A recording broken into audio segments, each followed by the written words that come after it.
Mientras aquí me ayudan, vamos a comenzar este tiempo. Y feliz día a nuestros papás aquí, a mi papá que no sé si me está viendo, la verdad, hermanos, pero le voy a decir que lo vea. También feliz día para él y para todos ustedes. Les honramos, les felicitamos en este tiempo. Y yo quisiera comenzar diciéndoles que cuando el pastor me dijo que sí, mire, estoy muy nerviosa porque me dijo hay que predicar para los papás. Y yo, oiga, yo no soy ni mamá, ¿cómo voy a predicar para los papás? Pero soy hija y desde este rol de hija he visto el trabajo, he experimentado la labor del padre para nosotros, la labor en especial del papá que el Señor me permitió tener. Entonces la pregunta inicial fue ¿qué le diría a mi papá? ¿Qué le diría a mi papá desde acá arriba? ¿Qué le diría en este día? ¿Qué le diría en esta plataforma? Y entonces, mientras estaba meditando esta pregunta y tratando de pensar qué le podría decir a mi papá, se me vino una anécdota. Les voy a mencionar 3 anécdotas. Hoy sí tengo permiso de mencionar las anécdotas porque son con mi papá. Entonces, les voy a mencionar 3 anécdotas que nos van a ayudar en este tiempo, en este mensaje. Y la primera es la que contestó esta pregunta: ¿qué le diría yo a mi papá en este día y en esta plataforma? Y entonces tengo la anécdota de que cuando yo estaba chiquita, no me acuerdo qué edad, pero estaba pequeña. Estábamos en San Luis, en la primera casa en la que estábamos viviendo. Nos cambiamos de casa como unas 5 veces. Entonces, la primera casa, la casa buena, donde están todos los recuerdos, todas las travesuras, etcétera. Íbamos saliendo y ahorita no están mis hermanos aquí, entonces tengo permiso de decir que yo soy la consentida de mi papá.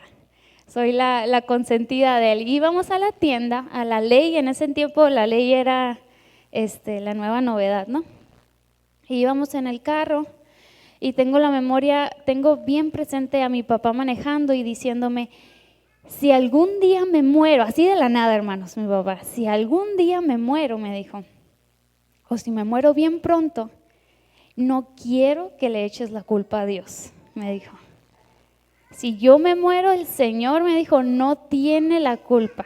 Tú sigues, el Señor sigue siendo bueno. Y bueno, ahí empezó, ¿verdad?, a querer predicarme. Pero me quedó bien grabado esta pregunta, porque entonces, me quedó grabado esto que me dijo, porque entonces pude responder a la pregunta: ¿qué le diría yo a mi papá?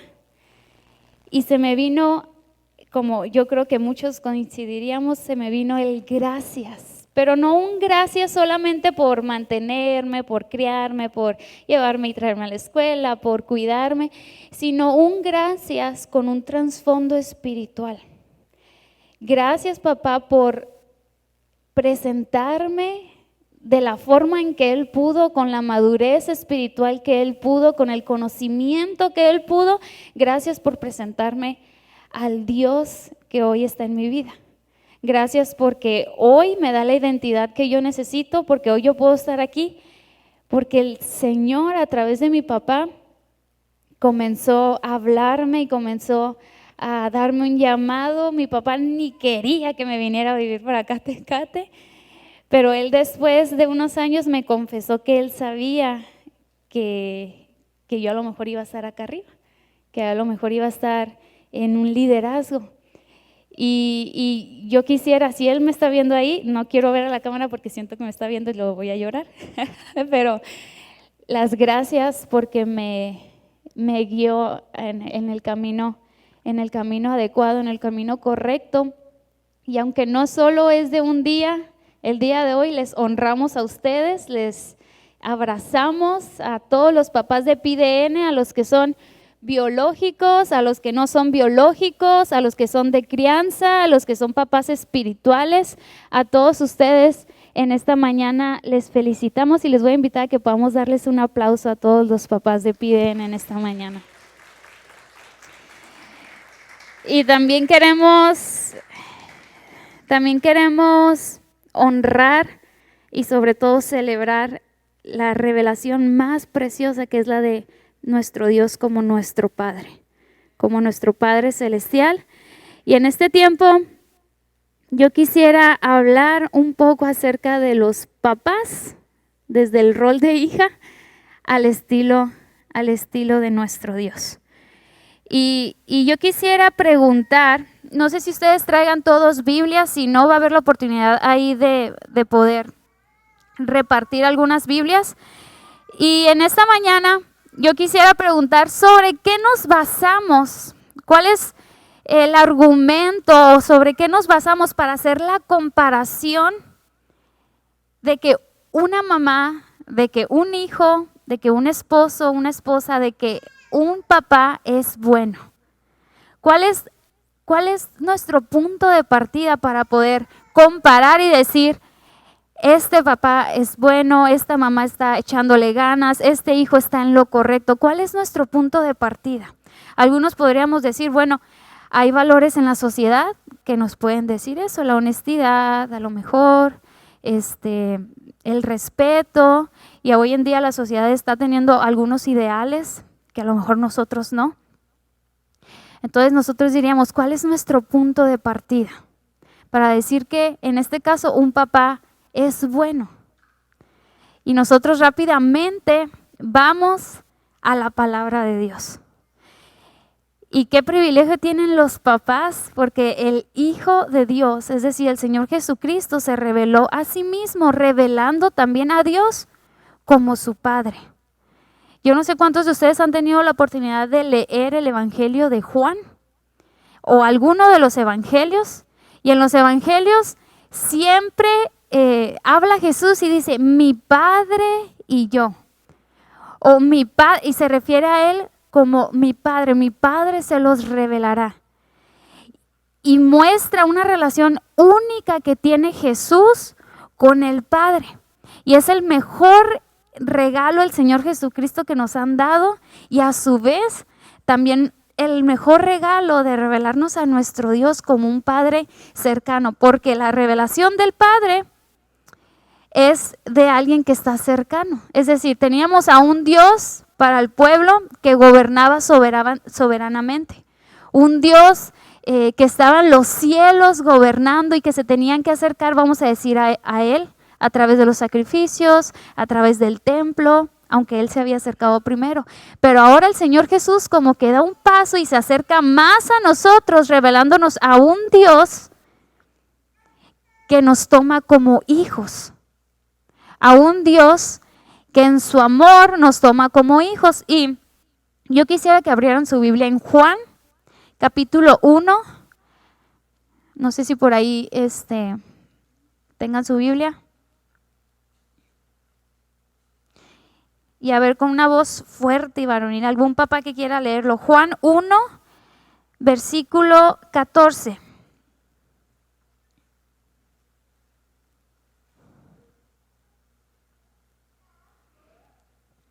Juan 1, capítulo 14. ¿Alguien lo tiene?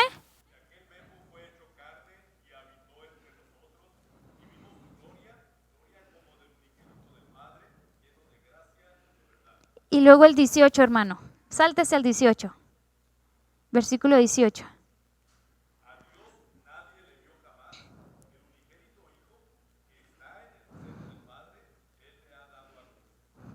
¿Quién dio a conocer al Padre? El Hijo. El Hijo vino, y aquí es, en el Evangelio de Juan, aquí son las primeras palabras que se presenta al Padre. El Hijo viene, el Padre da la revelación, pero el Hijo viene como revelador. Viene como revelador para nosotros y nos hace conocer al Padre. Y el Padre, a través del Señor Jesús, trae un modelo para nosotros de cómo es Él. Y no sé si me puede ayudar alguien ahí atrás a darle a la siguiente. Ahí va Isabel. Solo para que vayamos viendo las características o algunas características del Padre como modelo. La número 1 es, ahí está, gracias. La número 1, la generosidad imparcial que expresa su perfección en el perdón. Es decir, Jesús fue generoso ¿con quiénes? Con todos. Fue generoso no nomás con una parte o con la otra, fue generoso con todos. ¿Y qué decir de su perdón? Murió en la cruz ¿por quiénes? Por todos. Nos muestra a un Padre que es generoso imparcialmente y después combina el amor. El Padre combina el amor con la disciplina. ¿Están de acuerdo? ¿Qué sería el amor sin disciplina? Quizás ni sería amor. ¿O qué sería la disciplina sin amor? Eso sería otro gran problema. El Señor hace un balance perfecto entre el amor y la disciplina. Y después tenemos por ahí en la número 3, reemplaza el legalismo. Y esta es una de las cosas más maravillosas porque el pueblo venía haciendo de sus leyes legalistas. Es decir, venían haciendo, tienes que hacer esto, para que el Señor te acepte, para que te merezcas la gracia, para que te merezcas estar cerca del Señor.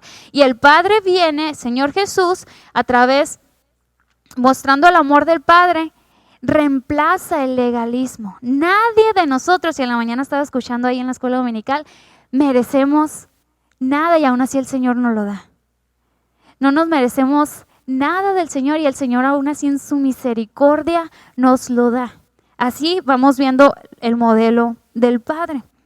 Después, la número 4, provee tanto necesidades terrenales, es decir, el Señor dio pan, el Señor sació a una multitud con alimento, el Señor le dio agua, cuando estaba ahí con la samaritana, estaba con ella, pero también, y más importante, trajo salvación al alma. Es decir, fue muchísimo más allá que provisión terrenal, que necesidades terrenales. El Padre hace eso. En la número 5, uno puede confiar en su previo conocimiento. ¿Quién no confiaría en un Dios que tiene el control de todo? ¿Quién no confiaría en un Dios que tiene previo conocimiento de las cosas? Y muchas veces nosotros no lo hacemos. Muchas veces nosotros como que queremos ayudarle al Señor, como que queremos acomodar las cosas, como que queremos tener un poquito, compártenos Señor un poquito del control para ayudarte. El Padre revelado como alguien a quien se le puede confiar.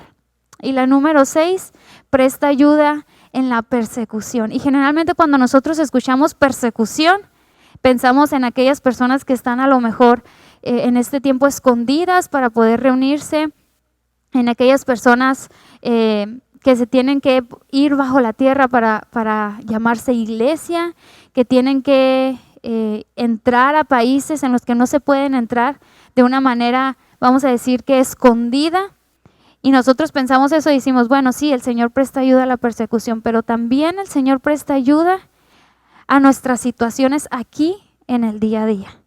A las situaciones en las que cada uno de ustedes trae. Yo puedo decir que si tenemos un tiempo para compartir lo que estamos viviendo, cada uno trae sus situaciones bien particulares, razón para estar orando, razón para que nos abracemos los unos con los otros, y el Señor muestra su ayuda en medio de la persecución. Y entonces, teniendo este modelo, hay muchísimas otras más características, yo solo mencioné algunas. Teniendo este modelo en mente, nosotros ahora tenemos el privilegio de ir a Él como Padre. Y yo estaba pensando, Señor, si voy a hablar, digamos, de papás a tu estilo, de papás al estilo según revelado la palabra, quiero pensar, y eso me lleva a la siguiente anécdota que les voy a contar, quiero pensar qué les podría yo decir a los papás aquí y a los papás que nos están viendo. Y entonces pensé en 2 características que nuestro Padre Celestial tiene para con nosotros y que un padre aquí en lo terrenal también puede tener. Y la primera de ellas, si me ayudas a la siguiente. La primera de ellas es un padre proveedor. un padre proveedor. ¿Y qué pensamos cuando hablamos de proveer? Generalmente pensamos en lo económico o en lo material. Porque a decir verdad, estaba este modelo de que el padre sale a trabajar y trae la provisión a casa. O si algún padre está separado de su esposa y tienen algún hijo y el hijo está con la esposa, el padre tiene que cada cierto tiempo dar para los pañales, dar para la leche, dar para la escuela, para los zapatos del niño, sacar, etcétera, etcétera. Tiene ciertas responsabilidades. Tiene la responsabilidad de proveer, vamos a decir, materialmente para que al niño no le falte nada. Y entonces nosotros pensamos generalmente en esa palabra, pero la palabra abarca muchísimo más que esto. Algunos sinónimos de la provisión es que facilita, que prevé, no provee, prevé, que sostiene. Y fíjese cuál es el antónimo. El antónimo de provisión es escasez. Es decir, no hay nada, está escaso, sin nada. Y entonces me lleva a la siguiente anécdota pensando en esta característica. A principios de este año, como familia tuvimos un tiempo muy difícil. El primer duelo que tuvimos que vivir de alguien muy cercano. Y entonces, a raíz de esto, pues yo tuve que dejar allá a mi familia y me tuve que venir acá, las responsabilidades que yo acá tengo. Y entonces comencé a experimentar y a tener noches en las que no podía dormir debido a los pensamientos y debido a muchas otras cosas. Como que comenzaba a tener crisis en las noches. Y en esos momentos yo le hablaba a mi papá. Yo lo que quería era como que escuchar su voz cercana. Quería escuchar su voz cercana. Entonces, esa noche fue yo creo que hace un mes, 2 meses. Y desde esa vez no se me ha olvidado esta historia que les voy a contar. Le hablé a mi papá y le dije, hola papi, ¿cómo estás? Pero con la voz ya como que medio que ahí. Entonces me dijo, ¿qué pasó? Y luego la hora que era muy noche ya estoy hablando de las 2 de la mañana quizás. Luego me dijo, ¿qué pasó? Y entonces le dije, ¿cómo están? Me dice, estamos bien y que aquí estamos todos. Y entonces yo le empecé a decir, es que tengo miedo que les pase algo. Y empecé a decirle todo lo que estaba pasando. Tengo miedo de esto y estos pensamientos no me dejan dormir, etcétera, etcétera. Empecé a contarle todo lo que estaba yo teniendo.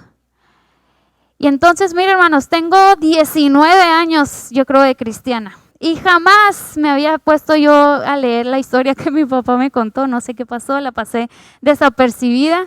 Pero en todo el tiempo no había yo tenido en cuenta esa historia. Y entonces me dijo, ¿te acuerdas del profeta Eliseo? Y yo, sí me acuerdo del profeta Eliseo, el que sana al leproso Naamán. Le dije, sí, me dijo ese. Pero hay otra historia, me dijo. Y me la empezó a contar y ahora sí les voy a invitar a que abran su Biblia en Segunda de Reyes, capítulo 6.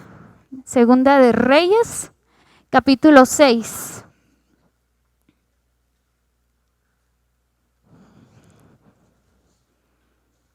Capítulo 6, versículo del 8 al 17. A los primeros versículos se los voy a parafrasear, pero es para que ustedes también puedan saber dónde está la historia. A lo mejor y algunos concuerdan conmigo en que en esa historia la pasaron desapercibida.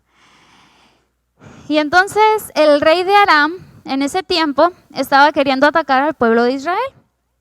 Y entonces comenzó a movilizar a sus ejércitos, a consultar a los funcionarios, a ver cuál es la estrategia para atacar al pueblo. Y entonces lo que pasaba, bien curioso, es que Eliseo, y dice la palabra, lo caracteriza como hombre de Dios. Dice Eliseo, hombre de Dios, les advertía al rey de Israel. Es decir, el rey de Aram, que era el enemigo, hacía toda su estrategia, pero Eliseo, el hombre de Dios, con las capacidades que Dios le había dado, va y le dice al rey de Israel para advertirlo. Y cada vez que venía el rey de Aram para querer atacar, el pueblo de Israel ya no estaba. Entonces esto pasó una y otra vez, y el rey Aram se enojó y dijo, a ver, ¿Quién le está yendo a decir al pueblo de Israel nuestras estrategias?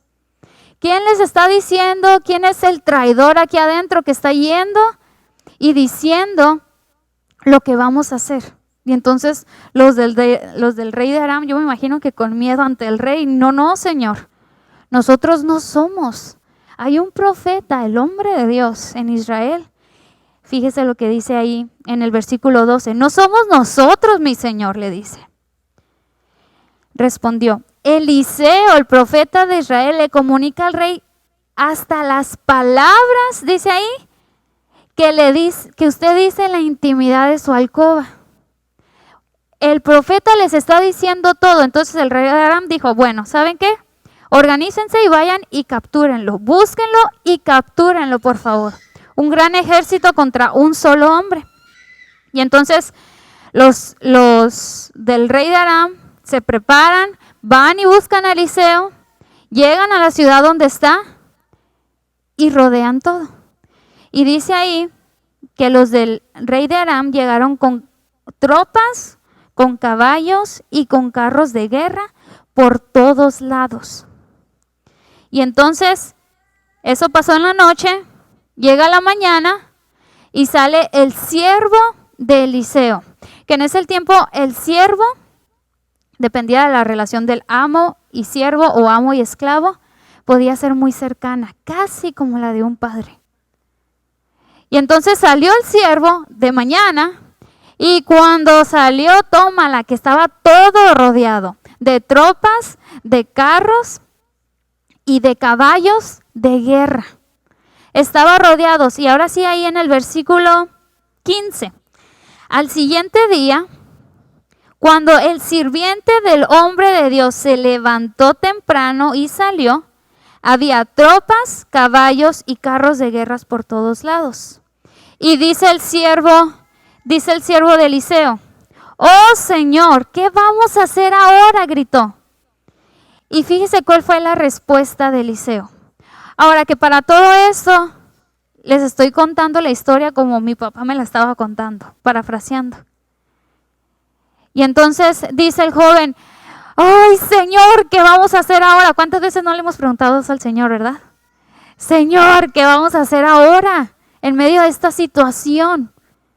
Y entonces Eliseo, fíjese la respuesta de Eliseo en el versículo 16. No tengas miedo, le dijo Eliseo. Hay más de nuestro lado que del lado de ellos. Entonces, versículo 17, lo que hace Eliseo para ayudar a calmar al siervo que estaba todo temeroso por lo que estaba viendo enfrente de él, es orar. Y dice Eliseo, entonces oró Eliseo y la oración fue esta, oh Señor. Fíjese, la oración no fue, oh Señor, elimina a los carros de fuego, oh Señor, que el siervo pueda salir escapando y que no le pase nada. Oh Señor, guárdame a mí, que los demás, pues ni modo, ¿verdad? La oración de Eliseo fue, oh Señor, abre los ojos de este joven para que vea. Así que el Señor, dice, abrió los ojos del joven y cuando el joven, dice, levantó la vista, vio que la montaña alrededor estaba llena de carros y caballos de fuego, pero de los ejércitos celestiales. La oración de Eliseo fue, por favor, Señor, que este joven vea quiénes están de nuestro lado. Eran muchísimo más. Entonces mi papá dejó de contar la historia y entonces me pensaba decir que eran muchísimo más los que estaban conmigo en ese momento, en esa situación específica, que los que estaban en mi contra. Y luego él comenzó a orar por mí, es decir, como si mi papá hubiera personificado a Eliseo en ese momento. Empezó a orar por mí la misma oración que la historia. Como si mi papá hubiera comenzado a levantar mi vista para que yo mirara la montaña alrededor mío, rodeada de los ejércitos celestiales. ¿Saben lo que Dios hace a través de Eliseo en esta historia? ¿Y saben lo que Dios hace? Lo que Dios hace a través de mi Padre es proveer visión espiritual. Y qué increíble es que nuestros padres puedan proveer para nosotros, los hijos, visión espiritual. Puedan proveer para nosotros el regresar la vista al lugar donde está la victoria. Es decir, aprovechar cualquier situación para cuando nuestra vista esté desenfocada y poder proveer visión espiritual. Porque muchas veces, hermanos, el problema, y me atrevo a decir que nunca el problema es el poder de Dios. Muchas veces el problema es nuestra visión desenfocada. Porque el ciego no estaba viendo lo que Eliseo sí. Y cuando uno tiene la capacidad de ver lo que el otro no, lo que uno tiene, al otro lo da. Es decir, la capacidad de ser guiado para poder guiar a otros. Eso es el Evangelio. El Espíritu Santo guiándonos para poder guiar a otros. Entonces nuestros padres pueden proveer visión espiritual para nuestra vida. Al principio decíamos la abundancia y la escasez, la provisión y la escasez, dos lados bien opuestos. ¿Dónde aprenderían? No sé si le puedan dar a la siguiente ahí. Otra. Nos quedamos ahí. Gracias. ¿Dónde aprenderán los hijos? En este caso, porque estamos hablando del Padre. ¿Dónde aprenderán los hijos del amor practicado de Dios? ¿Dónde es donde mejor se puede aprender eso? ¿Dónde aprenderán los hijos acerca del amor comprometido? ¿Dónde pueden aprender acerca de una búsqueda genuina, real de Dios? ¿Dónde pueden aprender del amor? ¿No es en la familia? ¿Cuánto tiempo pasan en casa? ¿O pasamos? ¿O pasaba? En casa. ¿Dónde es donde se puede aprender esto de una mejor forma? En la abundancia, ¿están de acuerdo? Pero en la escasez, el instinto es ir a buscar. Ir a buscar en otras partes, ir a buscar en otros lugares lo que no se está dando, lo que no se está modelando. ¿Y dónde se puede ir a buscar eso? Bueno, ahorita hay tantísimas cosas. Películas, series, internet, amigos, relaciones. Otro lugar que no sea en casa, porque en casa no se está dando. ¿Qué podemos hacer? Proveer visión espiritual.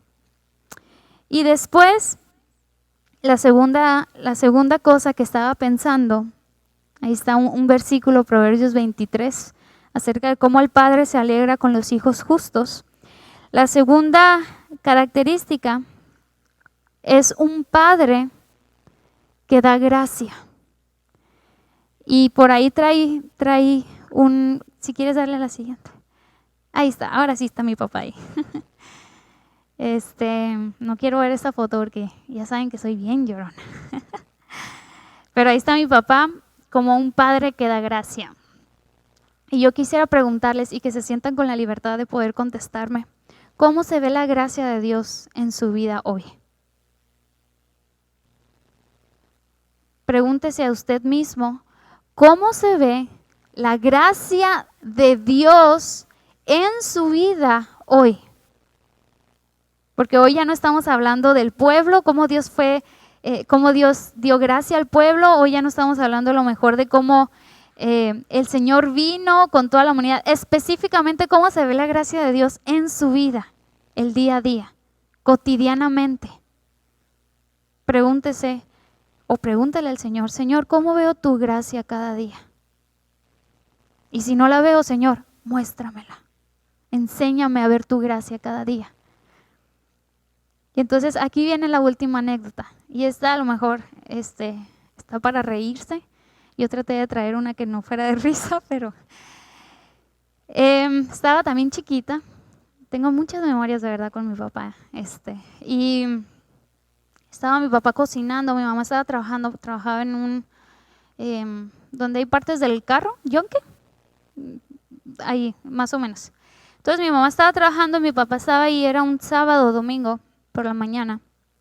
Y entonces teníamos una estufa que era de las, se me pasó, hubiera encantado traerles una foto, de las estufas que traen aquí los, hermanos, ayúdenme porque no sé ni cómo se llaman, los pilotos, los quemadores, y luego traen en el medio una plancha. Y en el otro lado trae los otros quemadores, una estufa grandecita. Entonces mi papá estaba haciendo hot cakes esa mañana en la plancha, cosa que yo no sabía, estaba preparándolo. Entonces yo llego y le pregunto que si estaba caliente, la plancha, que si estaba caliente. Y mi papá al principio, sarcástico, cosas que todavía no todas las entiendo, me dijo, no, no está caliente. Y luego él me dice, no vayas a meter las manos después de este sarcástico. Yo me quedé con el sarcástico, porque me dijo, no, no está caliente. Y luego dijo, no vayas a meter las manos. Y yo me quedé con, pues no está caliente, estaba chiquita. Entonces ahí voy a meter las dos manos así, las dos, juntitas. Quisiera...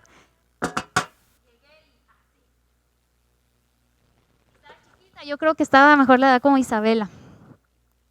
Entonces, piensen, no me digan, ¿qué hubieran hecho ustedes como papás? En ese tiempo a lo mejor mi mamá, órale un cintarazo, y te dije entonces, ¿verdad?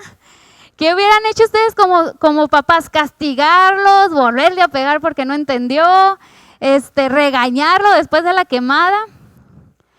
Y entonces mi papá lo que hizo, y tengo la imagen de él, es que estábamos en una ventana y me agarró las manitas y estaba soplándome las manitas. Y no tengo la memoria de que me haya regañado, solamente me estaba diciendo, ay, no puede ser, amor, y que no sé qué. Y me acordé de esa historia para las muchas veces que nosotros nos equivocamos y que el Señor tiene gracia para con nosotros. Y ya para terminar, la historia que recordé en la Biblia es Lucas 15. Yo creo que ustedes la han leído, el hijo pródigo.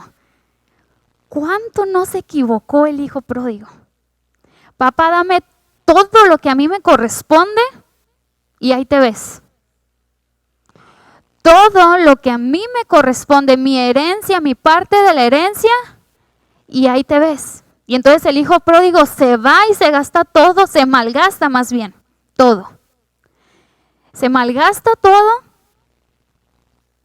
hace un despapalle allá de su vida y cuando está en el momento más bajo, se acuerda por allá, se acuerda de que tiene una casa y de que tiene un padre. Y entonces, al acordarse, si quieren por ahí ustedes buscarlo, Lucas 15, dice el versículo 17, cuando finalmente entró en razón, se dijo a sí misma al hijo pródigo, en casa hasta los jornaleros tienen comida de sobra y aquí estoy yo muriéndome de hambre. Y dice, volveré a la casa de mi padre y le diré. Fíjese lo que le iba a decir al padre, Padre, he pecado contra el cielo y contra ti, ya no soy digno de que me llames tu hijo. Es decir, el hijo dijo, la regué pero bien mal. Mi padre, como va a actuar, es que me va a poner como siervo. Ya no soy digno de ser llamado tu hijo, te ruego que me contrastes como jornalero.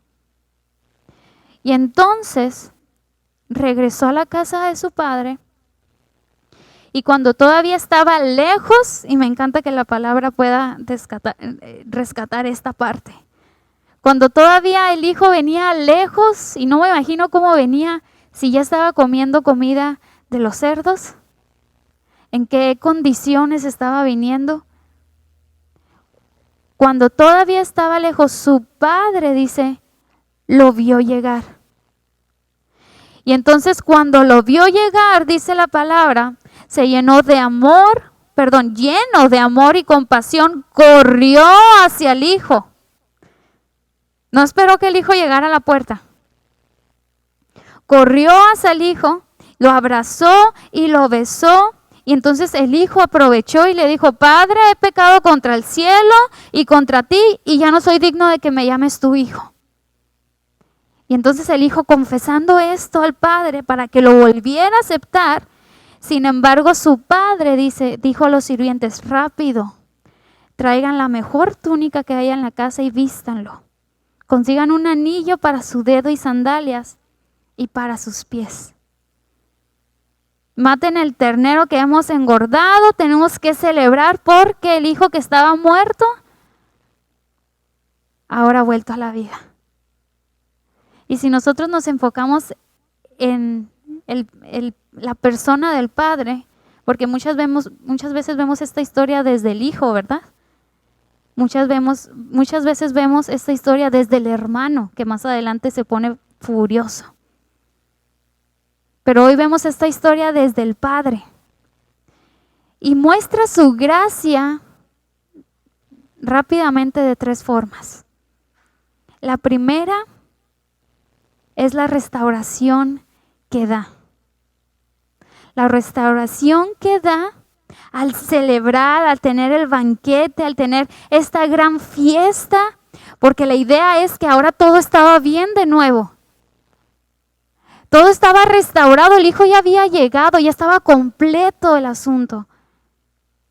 El Padre en su gracia provee restauración. En su gracia el Padre provee comunión. Es decir, la relación de padre e hijo, ¿cómo estaba ahora? Si en su momento estaba fracturada por la decisión del hijo, el Padre tenía la oportunidad de hacer y decir muchas cosas. Pero el Señor Jesús nos muestra a un Padre que rápidamente trae la comunión de vuelta. Que en la oportunidad en que se pueda tener, trae la comunión de vuelta con el Hijo. Y la última es la aceptación inmediata. Y una vez escuché esto, el que el Padre haya salido al encuentro de una forma tan rápida, no esperó sentado a que viniera el Hijo y le pidiera perdón unas 1000 veces de lo que había hecho. El que Él haya salido al encuentro rápidamente habla de la aceptación inmediata de, en este caso, un pecador que vuelve a Dios. De uno que se equivocó y que decide regresar al Señor. Y yo me ponía otra vez en el mismo papel de hija. ¿Cuántas veces no la he regado yo? Con esa de los hotcakes. Y mi papá lo que hizo y la forma que ha mostrado gracia en ese momento fue soplarme las manos, porque lo que él quería es que dejara de sentir dolor. Lo mismo que el Señor quiere para nosotros. Qué bonito es, padres y también nosotros, iglesia, que proveen visión espiritual y que también proveen gracia. Porque uno que ha experimentado la gracia de Dios es capaz de modelarla. Por eso les pregunté, ¿cómo es la gracia de Dios en su vida hoy? ¿Cómo la ven en el día a día? Porque aquel que ha experimentado gracia es capaz de modelarla. Amén. Les voy a invitar a que se pongan de pie y podamos terminar este tiempo. Una vez más, felicitándoles a todos aquellos hoy en su día y honrando la vida de nuestro Padre Celestial. Les voy a invitar a que podamos orar. Mi Dios, en esta mañana queremos agradecer, Señor, la bendita revelación, Padre, de tú como nuestro Padre Celestial allá en los cielos. Como un Padre cercano, lleno de amor y lleno de compasión, como esta parábola nos muestra, Señor. Y queremos en este tiempo primeramente honrarte, Señor, cada día de nuestra vida a ti. Y que nos capacites a través de tu Espíritu Santo, nos capacites, oh Dios, para poder, Señor, ser proveedores de la visión espiritual que alguno otro necesita. Que tú bendigas a nuestros padres aquí, Señor, a los que nos están viendo desde lejos, para que tú les proveas, oh Dios, de la visión espiritual, para que a su vez ellos, Señor, puedan hacerlo también. Y tú también, Señor, les llenes de gracia, oh Dios. Les llenes de sabiduría y de amor con cada una de sus familias, con cada uno de sus hijos, para, oh Dios, modelarte a ti de la mejor forma, de la mejor manera, mi Dios. En este tiempo queremos agradecerte a ti lo bueno, oh Dios, que tú has sido. Lo bueno que fuiste la semana pasada, Señor, y lo bueno que seguramente serás la que viene. Y en este tiempo queremos, Señor, alabarte. Queremos ponernos delante de ti, oh Dios, con el corazón, Señor, pidiéndote, Señor, que seas tú guiándonos, oh Dios. Te damos gracias en Cristo Jesús. Amén.